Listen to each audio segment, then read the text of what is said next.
When you look up at the night sky, you probably see the moon, and then after that, you probably see the stars. Um, me, I see more than that. For some reason, when I look up, I see this monstrous thing called a black hole. And that's what we're going to be talking about today. We're going to be talking about black holes. Not only because they fascinate me, but like it should be something that people should know about, as like general knowledge. So today we're going to be talking about what a black hole is, a brief history, a really brief history, and what the future holds for black holes or what they might change into. Okay.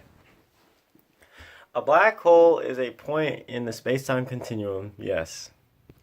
That really nerdy phrase that all nerds use.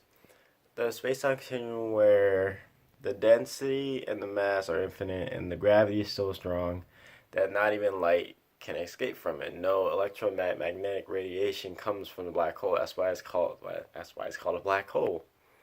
Um, a black hole can become a black hole. A black hole gravitationally collapses on itself as a star first, when that star is 3 to 4 times the mass of our sun. And one fun fact about a black hole: to find the Schwarzschild radius, which is the guy that came up with the radius for it, Schwarzschild, you do 2 times the gravity of the initial star times the mass of the initial star divided by speed of light squared. Or it might be gravity of the black hole. I don't know. No, it's not. It's gravity of the black hole times the mass divided by speed of light squared, which is like 2.9998 times 10 to the 8th meters per second. And then you square all that. A brief history. Black holes weren't actually called black holes. They were called invincible stars by this guy named John Mitchell.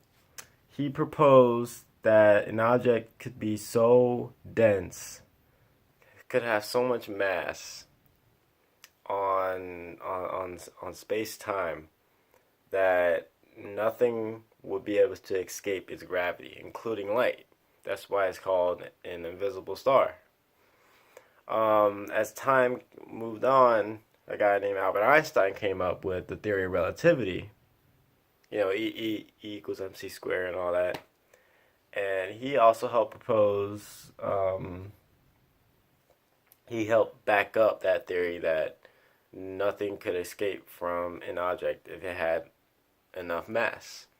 And then as time went on, all these astrophysicists, physicists, astronomers, and whoever else came up with different equations and theories for black holes. And finally, when we were finally able to see one, we were just like, well, that's black.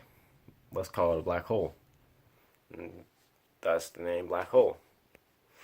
Now, the future. That's where it gets a little finicky because there's all these theories of what a black hole could turn into, not turn into, like what the future holds for it. Like there's quantum gravity. Basically, gravity can be measured in quanta or increments of energy. String theory are strings. Particles in space are strings, basically two molecules linked by a string. That could be used to explain Hawking radiation, which is basically black holes lose mass over time due to quantum entanglement, which is kind of confusing. And then we have the information loss paradox, and then we have the firewall principle. Um, those are just fun facts. If you want to go home and look them up, you can. But one thing I'm going to leave you with: